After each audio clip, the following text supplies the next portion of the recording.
Hi there, and welcome to the Skylight Books author reading series. If you'd like to learn more about us and our many upcoming author events, please visit skylightbooks.com, where you can browse our inventory, buy books, and join our Friends with Benefits Club. You can also follow us on Twitter, Tumblr, and Facebook. To speak to a real live bookseller like me, please call 323-660-1175. Thanks for your support, and enjoy. Very happy to have Mark Doten here. He is the author of the novel The Infernal. In 2017, he was named one of Grant's best of young American novelists. He wrote the libretto for the oratorio The Source, which had its world premiere at BAM's Next Wave Festival in October 2014 and was called a 21st century masterpiece by the New York Times. He is the literary editor at Soho Press and teaches at Princeton University and Columbia University. He lives in Princeton, New Jersey. Welcome to Los Angeles. Happy that you're here. He'll read for about 15 minutes, and then he will be joined with Nathan Deuel. He wrote the book Friday Was the Bomb, 5 Years in the Middle East. He has work in the New York Times Magazine, Harper's, GQ, and the Paris Review. So please welcome Mark.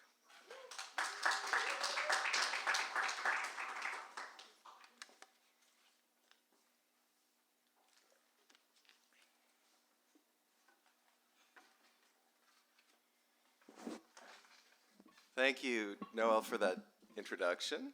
And yeah, it's great to be here at Skylight, which is one of the truly great bookstores. And yeah, it's amazing to get to read here. So I'm going to read from two parts of the book. I'm going to read from the opening chapter, which has Trump aboard the lead airship and his fleet of airships starting a nuclear war that ends the world. Spoiler. I think it says that on the flap copy, so it's okay. And then we flash forward a year later to, and this is where the bulk of the book takes place, to a journalist named Rachel who is assigned a puff piece for a reconstituted version of the New York Times Magazine, which Nathan, you work for. We'll have to talk about that. And it is not the New York Times Magazine as we know it. It is controlled by the government, as all media outlets are in this period. But they feel it's important to start journalism up again for, their own various reasons. And yeah, I think so. I'm going to read the main chunk of about 70% of the book centers on Rachel and her quest to research this puff piece on internet humor at the end of the world, what people were tweeting and writing about on 4chan and stuff in the last hours before the nuclear apocalypse. And the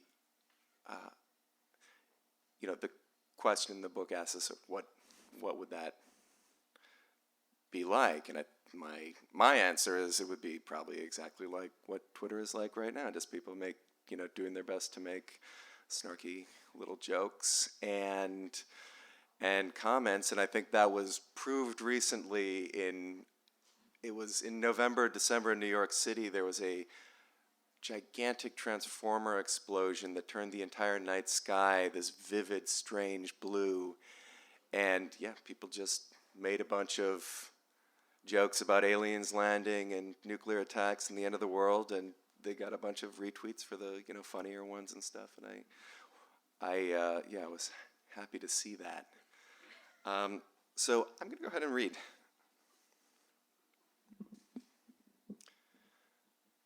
Trump Sky Alpha, the rigid airship that docked on the roof of the White House and the roof of Trump Tower, a 1,000-foot vessel from the bridge of which Trump delivered streaming YouTube addresses every Wednesday, D.C. to New York, and every Sunday, New York to D.C. Trump's ultra-luxury Zeppelin Crystal Palace of the sky, on which the 224 seats, luxury berths in an open loge style, went for a starting price of $50,000. a figure that jumped with the addition of various ultra-deluxe packages and enhancements, the golden encrustment and diamond troika elite tiers, 4 figures for the 10-star double platinum seafood, certified 8-pound lobsters with Trump embossed on tail fin and right claw, wine pairings offered by animated founding foodie Ben Franklin on touchscreen, Franklin adjusting spectacles and cataloging flights of Trump wine, the Feu de Cheminée and the Blanc de la Plus Blanc. The final bill after disembarkment running to 20 pages or more of often obscure fees and surcharges, bag fees and negative weather clemency, credits and per-use charges on the ergonomic load controls, every seat adjustment noted by the system and itemized. The seats arranged in an oblong spiral that that looped the transparent floor 6 times the entire body of the aircraft, constructed from a revolutionary transparent membrane stretched over a skeleton of moth-white aluminum, white ribs inlaid with gold and platinum, and a firmament of crystal jewels. Seats facing inward amphitheater style, and at center a circular bridge of bulletproof glass. The view from all 224 seats opening vertiginously onto the National Mall or Central Park and Midtown as the craft lifted off, offering a pristine God's eye view of our great nation. Trump's hands on and then off the wheel as he gestured during his live-streamed address, seeming to float at the center of the craft, unleashing all the old familiar gestures, the little pointy duckbill, the poke, the palms out stop that would flow into a second gesture, fingers still fanned out, as though meeting a resistant force, a crazy horizontal spring, Trump grimacing with effort, elbows pinching into his waist.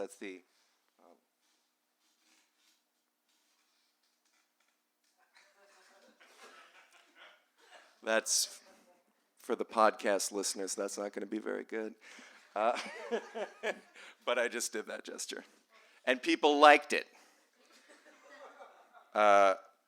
His whole body contorting at the sheer ridiculousness of whatever enemy he was describing, Trump putting his rubberized face, by turns frog-lipped and hemorrhoidal, pig and pop-eyed, through its paces, an array of comic disapprovals, hands resting now and then on the big gold-spoked wheel that at times seemed in his power and at others appeared to turn of its own accord, Trump almost floating there in the sky, drawing no salary, wholly removed from the business side of the Trump organization and Trump Sky Alpha for the duration of his presidency. But he could still fly in it, couldn't he? You're not saying that's illegal.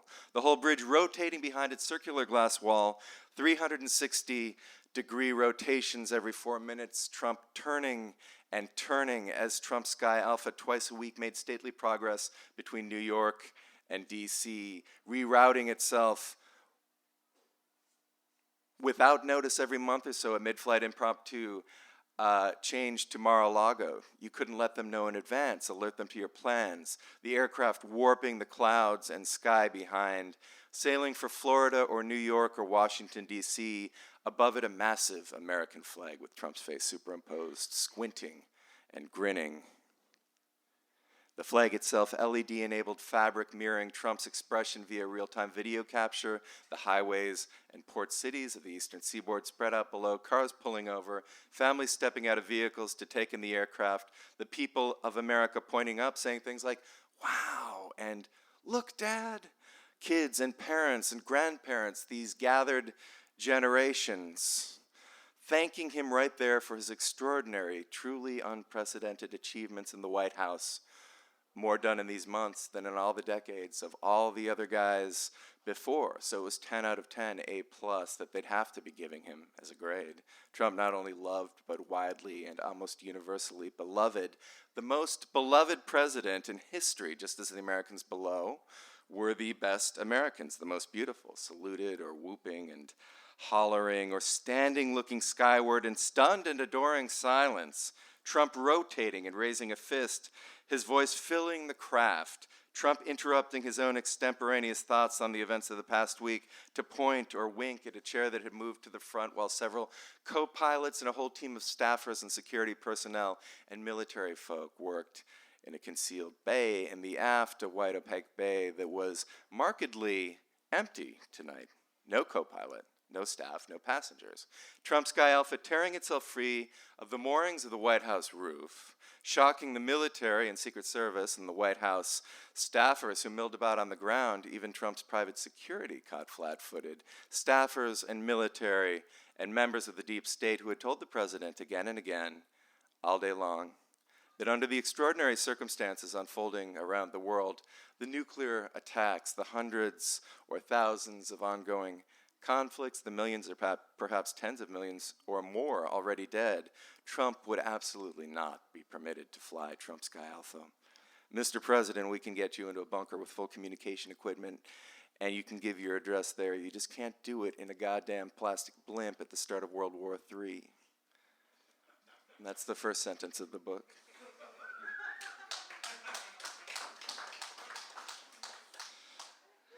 Okay, so the bulk of the chapter then describes, this trip that Trump is taking, how he got on the airship, and the end of the world events that are unfolding. And I'm going to jump to the end, the last page and a half of this chapter. And we're in the Situation Room with his staffers, cabinet members, generals, while he's still up on the aircraft. There was simply no way of stopping him. No way that the people in the Situation Room could see to make it end, and right there he authorized it. Aboard Trump Sky Alpha on the YouTube live stream, he authorized the big one, a massive response. Lobsters in Bermuda and Turkey in Paris raising branded claws in silent salute as the flames engulfed them, the last remaining cameras going dark, helicopters and fighter jets crisscrossing the airspace, around and in front of the big smoky capsule, surrounded by whirling rotors, U.S. President Donald J. Trump floating at the center of it all. And he pressed the automated descent button, his face smudged like a chimney sweep's, and the live stream cut out for a final pitch for boutique shopping experiences. Ivanka on video offering bangles and Donald J. Trump's signature neckwear and vacation ownership opportunities. And then back to Trump full frame at the wheel of Trump Sky Alpha. Another thumbs up to the YouTube live stream audience, to all those watching, those who still had internet, those still alive. And in the Situation Room, Trump was almost hypnotic. Hair a gentle swirl, seeming to coalesce on his head before swimming apart. Hair alive, undulating and thin and on the verge of collapse, scalp fully visible, pale and fat as a peeled, hard-boiled egg. And they were in the room, just there, a small mass of people who had no idea what to do individually or collectively, and Trump had already announced it. The big option right there on the live stream to the whole world, to all our allies and our enemies. And around the world, protocols and contingency plans were going into effect. There just wasn't any time, no way to wiggle out of the moment, to say sorry, to say stop, to say we fucked up. Nothing to be done. There might have been a chance once to resist. There must have been, but that moment was lost somewhere. It had slipped away, and where had all the little moments been? There must have been so many chances to not be where we were, but this is where we were. These American human animals were just right there. And there was nothing to be done. They could do the big one or just nothing, sit passively, hemmed in by life and by all the possibilities. They couldn't quite dream into the real. And they understood that to play was to lose, but to bow out, to step away from the table, to renounce play altogether was no longer an option, if it ever had been. And so it was the football, the gold codes. It was all initiated. It would start very soon, all that just minutes away. The big event, the one we'd been waiting for the better part of a century. The button got pushed. It was easy, sure. It really was, now that it was done, and across the Midwest and elsewhere, the missiles took to the sky as President Trump landed softly on the roof of Trump Tower, not listening for, but hearing nonetheless, somewhere far below, faint and inescapable as his own heartbeat, the oceanic roar of protesters flooding the streets of Manhattan, crashing through the doors of Trump Tower and up every stairwell. And now I'm going to leap forward to just the first couple pages of Rachel's report on internet humor at the end of the world.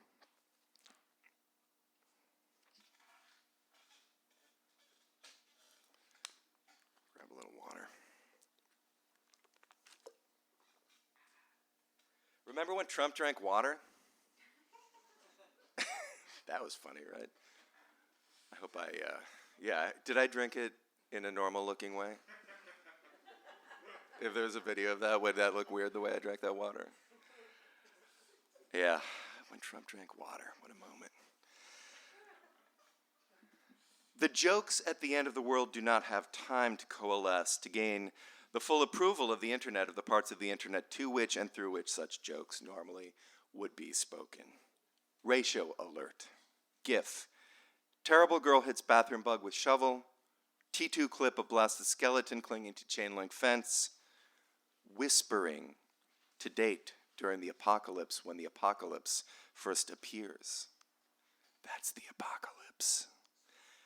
Trump's taco bowl pic, except the taco bowl is a globe dotted with mushroom clouds. Videos of Ivanka throwing up on herself, screaming no, no, no, caption nothing but respect for my president. Hashtag resist, hashtag the resistance, hashtag not my president. What is Binch? What is corncob? But with human extinction.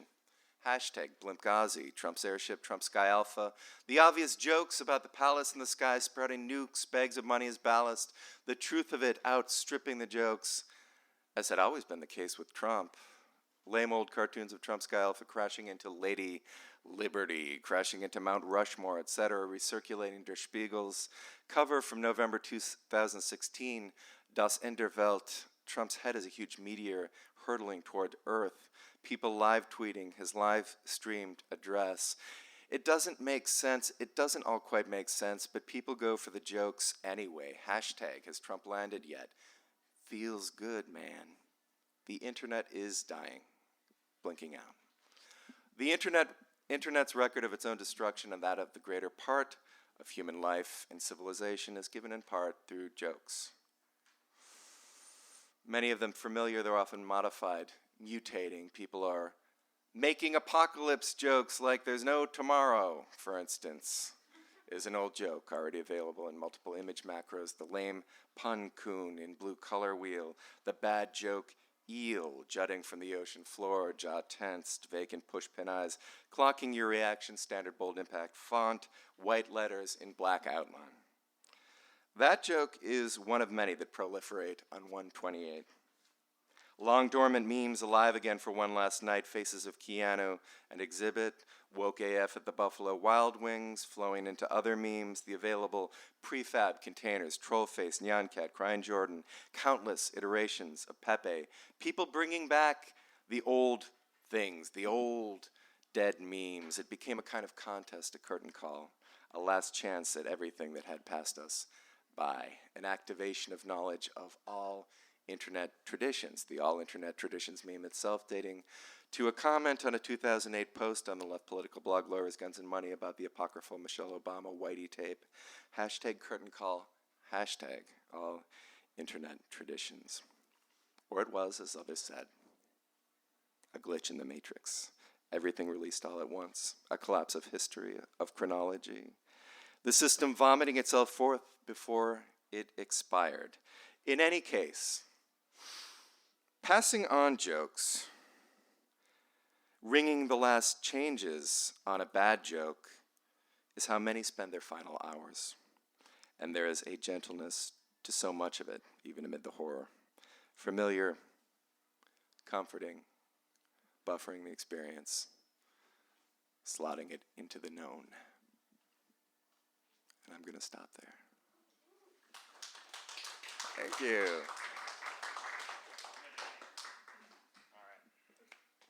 I'm Nathan Deuel. Oh, such a good book, Mark. So good to hear out loud. But before we talk too much about this book, I do want to talk briefly about your last book, The Infernal. Great, and buy a copy of that too, please. You absolutely should. I first knew Mark's work and met him because of that first novel, which I love very much. And where this one is obviously from what he read, taking on Trump and the internet, the Infernal is more about Wolfowitz and Cheney and Rumsfeld and I don't know. Can you tell us a little about what you were trying to accomplish with that book? What was the problem you were kind of trying to solve in writing that? With the first book, I think it's a book about political madness, the madness of our times, and in that case, it was a book that was very much about transforming the politicians and media figures who were mentioned in it into kind of grotesque versions of themselves. They spoke as they would never speak in real life. They said things they'd never said and never would say in real life. But, it was, the George W. Bush years were just so bad and crazy and awful. And I think, that's something that in kind of notable ways gets very glossed over now. Bush started a war in the Middle East that, killed 1 million people in the Middle East. And now Michelle Obama hands him cough drops or something at funerals.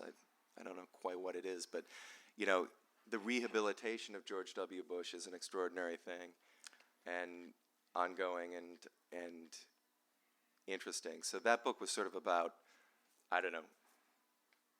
ripping the surface off and revealing, the actual just evil of of that moment. And then with this one, the nice thing is Trump actually talks kind of like a narrator from the Infernal already. So in this case, it's actually, channeling the political discourse of our moment and the internet discourse. And it's much more, it's obviously exaggerated for various reasons, but the world we're in right now, just on the level of language, is kind of close to some of what I was attempting in the Infernal, and what now in this book is, much nearer to the reality than it was in the first book. Yeah, so the Infernal was dark and critical and frightening, but when I was reading this book, I wrote about this in the LA Times, wanting to spend some of my time reading it, standing up, literally kind of half screaming. My wife was there when I was reading some of it. I was just pacing the house, you cannot believe this book. You cannot believe what this guy's accomplishing. But speaking about, for instance, the way you render Trump, you don't seem to purely hate him. There's almost something there's almost a strange sort of admiration you have for how bonkers this guy is. What was it like to write that 3.5-page sentence?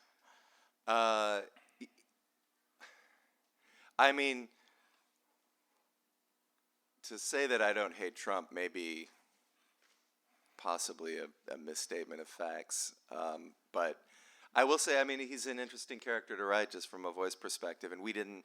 So the novel is bookended by, there's this opening thing where we sort of see Trump acting, and then we get a replay of that scene later where we hear the monologue, the YouTube address that gets that's always my big fear in reading this, is it'll say address instead of address, and it just did. And that actually has, it's a monologue from him, so it's about capturing the rhythms and the character of his speech, but it's, I think in order to do Trump, for me there's, it is about capturing the sort of forking, strange nature of his speech. He's a man with a deeply broken brain. He sounds like, I've mentioned, he sounds like a relative with dementia, constantly trying to, forgetting sort of where he is in a sentence and zigzagging all over the place in ways that are, obviously horrible for president, but interesting for a fiction writer. And, capturing, in a way, the challenge with him is that his brain is so profoundly and interestingly broken that you'll never be able to keep up with him. You'll never be able to predict what he's going to do. The thing I always think about is after the final changes, the final corrections in my book were done. It was locked in, couldn't do anything else. He had that tweet about how the things he had done during the transition were, quote, very legal and very cool. And, you wouldn't predict it. It doesn't sound that Trumpian in a way. Like but in retrospect, it does, because it's just part of the strange discourse that this man is continually producing. So that was an interesting part of it, is, and making sure in a way to create something that's exaggerated enough that he in reality will never be able to surpass it, hopefully, even as that he's going to be doing all kinds of stuff that later you're going to be like, damn it, I wish I had got that in the book. So the day I read the book, I wasn't thinking, or the day I started the book, I can't wait to read a book that has a lot of Twitter in it. But there's so much Twitter in this. You work in such sort of rich and surprising ways with memes. Like, can you talk about what it was like to try and nail that? I mean, it was another time where I was standing there like, oh my God, what sort of voodoo has Mark tapped into? How is he capturing this so perfectly? The Twitter stuff, that was sort of the origin of it. Was I had an idea of writing a book about the internet humor at the end of the world, and I started it in late 2015, and it seemed like either Hillary was going to be the president or a Republican nominee, and I was writing some of it and then sort of maintaining this open space for figuring out who would be president. And then after the Republican convention, when Trump pulled even in the polls, I got kind of terrified and wrote a part I didn't read tonight, but the first Trump part is his monologue that he delivers, which I then published that summer. And yeah, in terms of, now I feel like Trump. I'm losing the thread of my sentence. Very legal, very cool. Yes. Yeah. Okay, everything I'm doing is very legal and very cool. Please understand that. So anyway, in terms of the social media stuff, my sort of previous big thing I'd worked on was the opera that was mentioned, The Source, which is all collaged from primary source texts that were released by Chelsea Manning in the WikiLeaks, mega leak, and also some chat sessions between Adrian Lamo and Chelsea Manning. And so working in that way, trying to capture the flow of the internet, just the strange temporality of the internet, the weird way that things repeat and recur, and just trying to, in some way create a representation of that sort of stream that we all, live in now. And I'm personally, I'm on Twitter way too often. I love Twitter. There's so many, I think there's amazing writing on Twitter all the time. So trying to, it was really moving from the Chelsea Manning thing to sort of creating something that, in this case, a lot of it is not real memes, but some of it is. But yeah, that experience of just trying to capture the flow of the way it feels to be on social media was what I was interested in. So I think The Infernal is sort of a risky, difficult book, and writing how the internet works at the end of the world, another sort of formal risk. But later in the book, you start entering the world of this character, Rachel. So what was it like to create a character who's, one of your most normal characters yet, even though she's tasked with sort of writing the first New York Times Magazine cover story after the end of the world? But it's hard. Yeah. It's hard to do people that are not deranged, in my experience. And she was fun to write too. She's a deeply avoidant character. Her wife and daughter died during the events of 1/28 that Trump precipitates in the book. And, that creates an interesting narrative challenge for someone who is emotionally avoidant, but you still want eventually to get to those emotions, to get to the grief, get to the emotion, show it in whatever ways one can do that.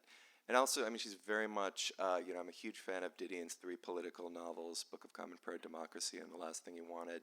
Love those books. I reread them a lot. And she is, in many ways, sort of modeled on a Didion-style narrator one of the things that's so great about Didion's work in those books is how she has created a form that can assimilate so much information of different types, from bureaucratic documents, journalism, Rand reports, etc., and create in them the sort of amazing cross-cutting, sort of excavation of politics, and I love and admire those books, and Rachel is definitely indebted to them.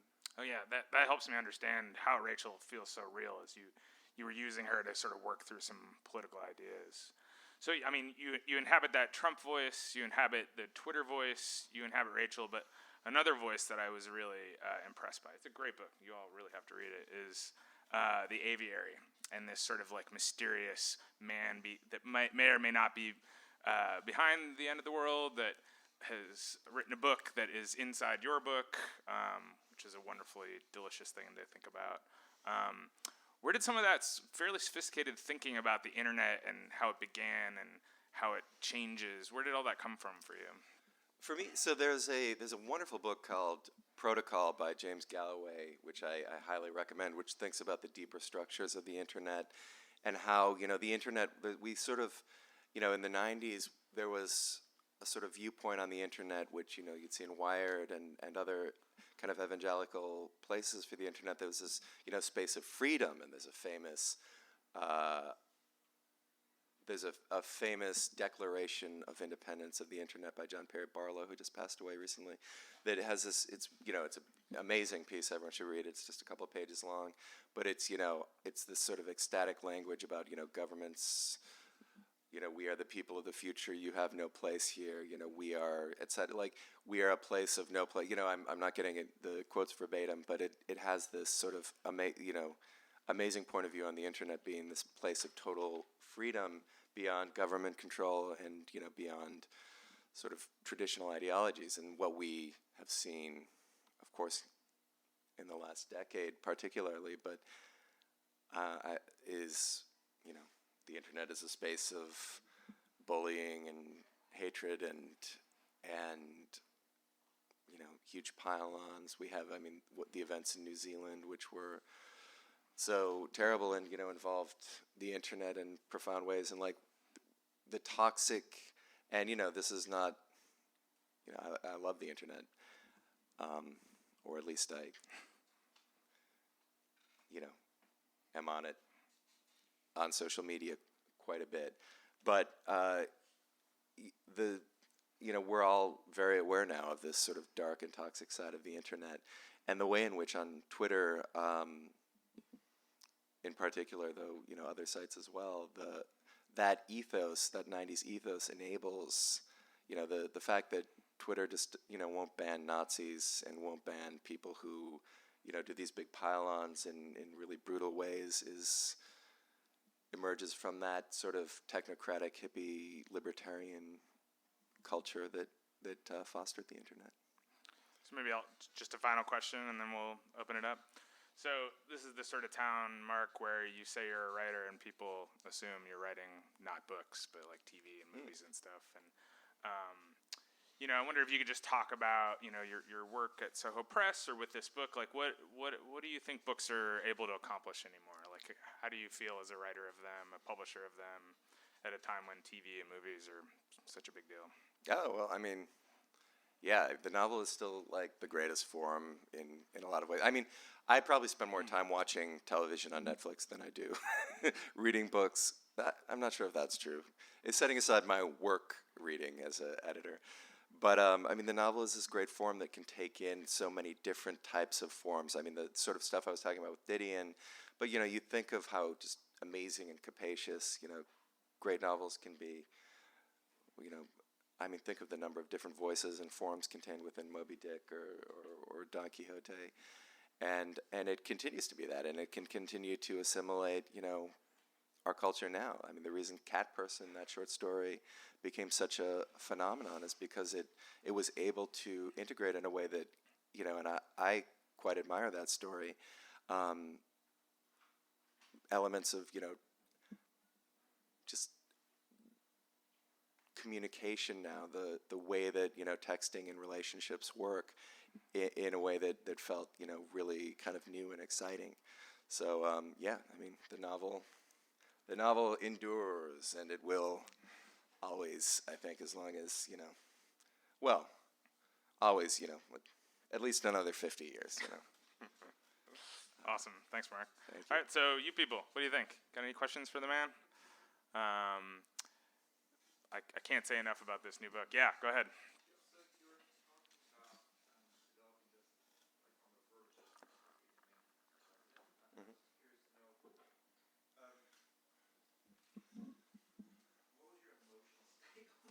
Yeah.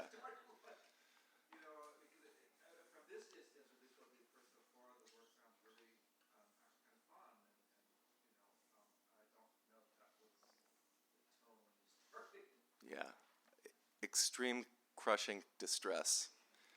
Should I repeat questions for the podcast, or so the question was, what was my emotional state when I was writing the Trump stuff and the, both in the lead up to the election and after. I think, I mean, when I wrote the Trump monologue that appears near the end that I didn't read from, it was more, this sort of notional thing of Trump, and I was frightened that he could win, but I still didn't. I was on the New York Times website and Nate Silver and all that stuff, and remember the snake.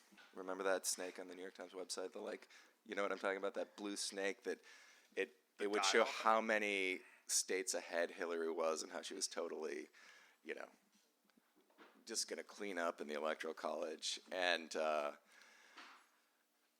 so I was concerned, but I still believed Hillary would win, and then, that's not what happened. And then I wrote the first part, which I opened my reading with that opening couple pages of that, and that was just written in.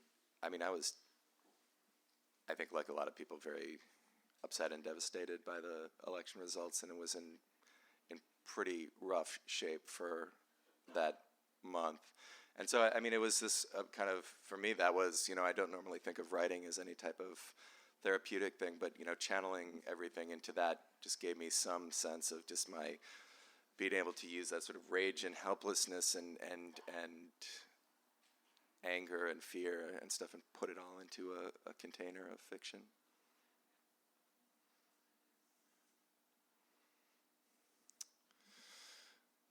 Yes.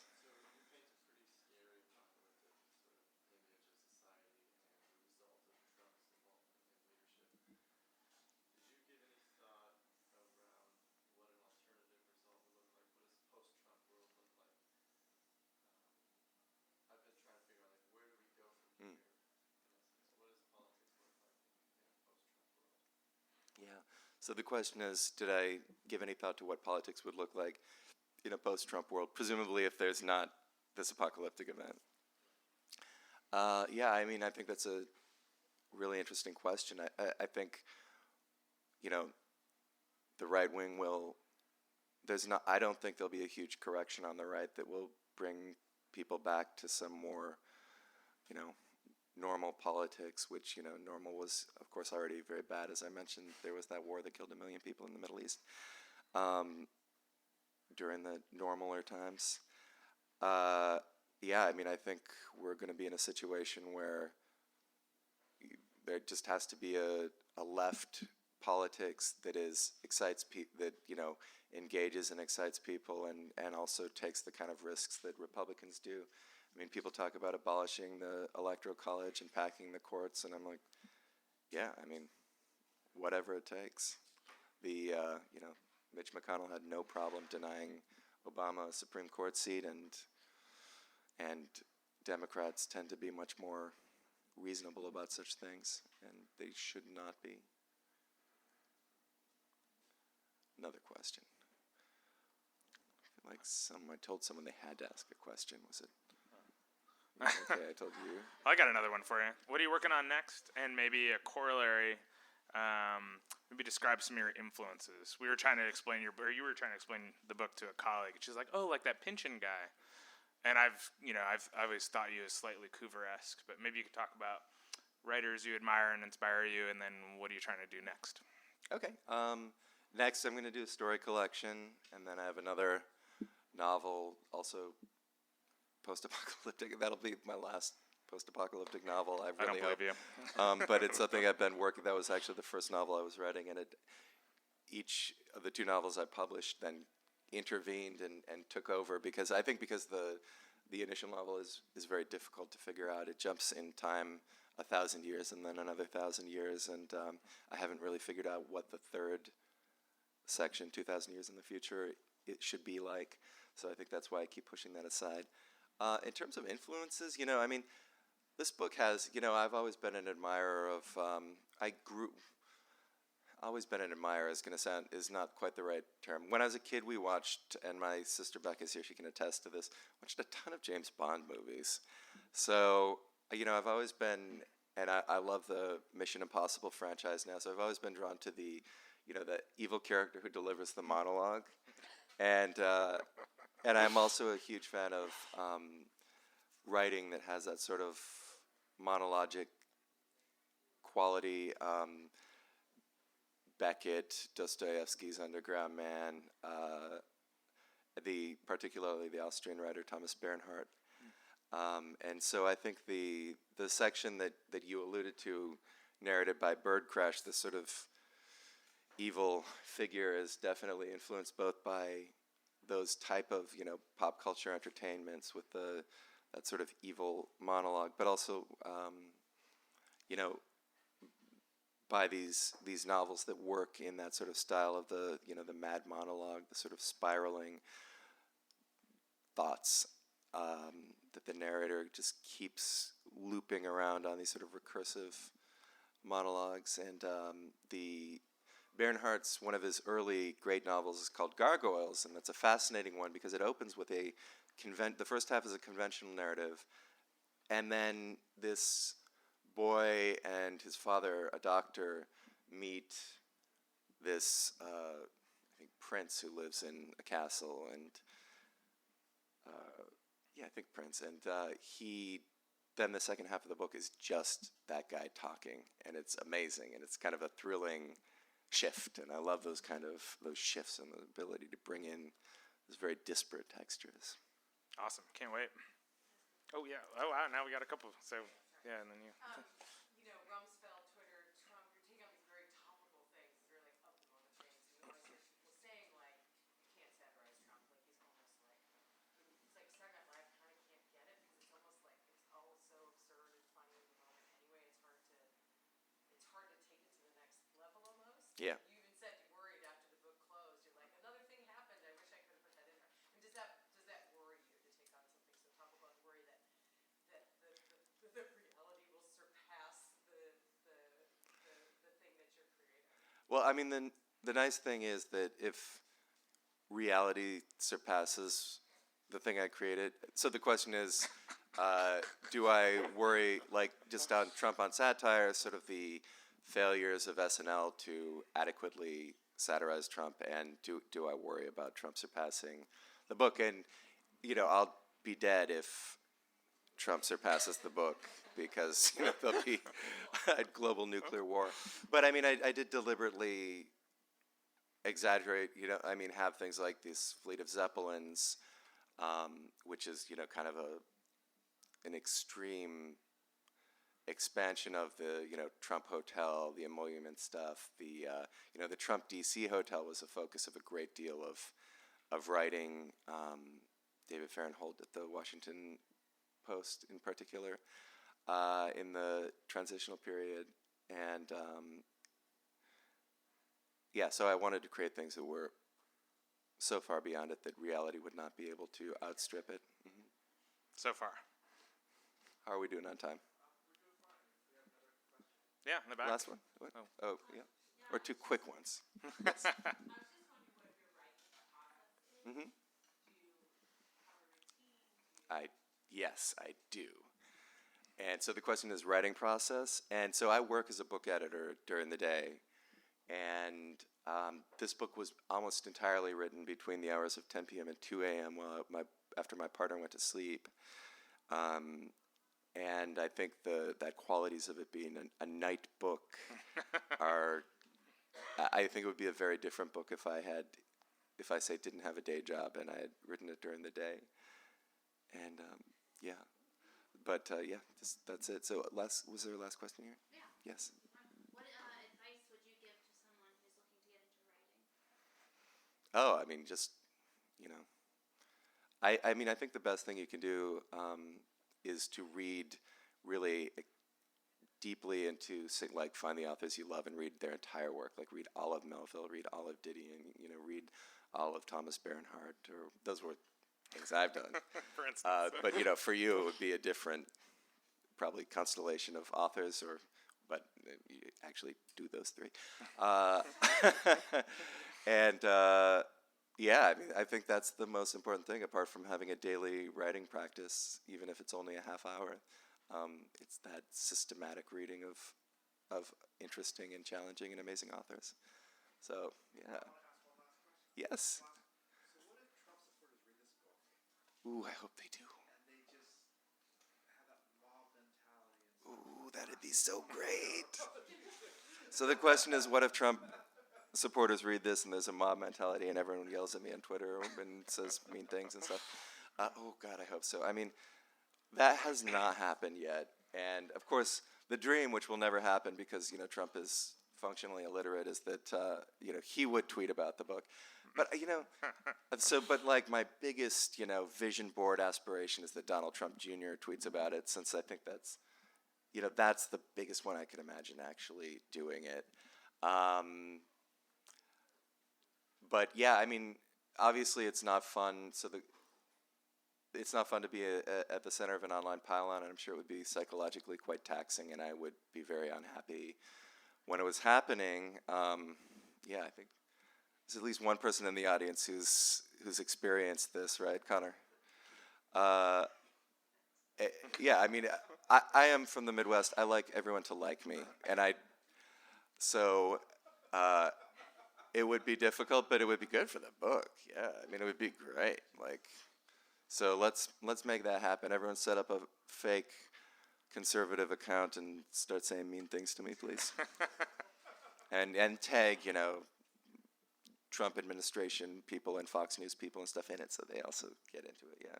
Yeah, I mean, if Fox News ever ran a segment on the book, that would probably be great from a sales perspective. I think Devin Nunes would like it a lot. Oh, yeah. All right.